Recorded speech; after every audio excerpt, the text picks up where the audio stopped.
قل من كان عدوا لجبريل فإنه نزله على قلبك بإذن الله مصدقا لما بين يديه وهدى وبشرى للمؤمنين.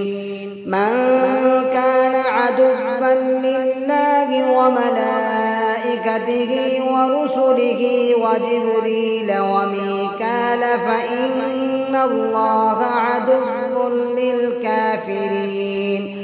فلقد أنزلنا إليك آيات بينات وما يكفر بها إلا الفاسقون.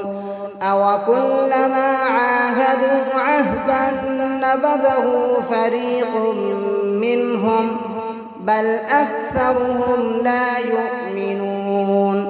ولما جاءهم رسول من عند الله مصدق لما معهم نبذ فريق من الذين أوتوا الكتاب كتاب الله وراء ظهورهم كأنهم لا يعلمون.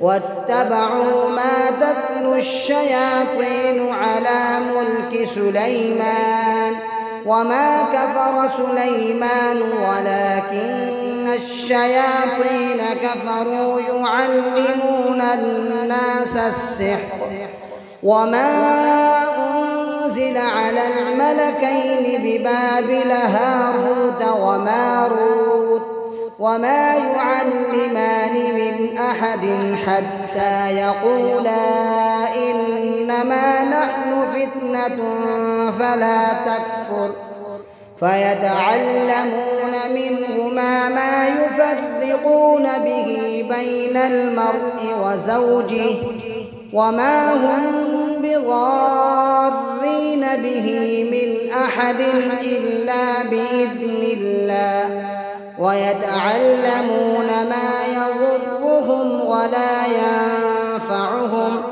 فلقد علموا لمن اشتراه ما له في الآخرة من خلاق ولبئس ما شروا به أنفسهم لو كانوا يعلمون.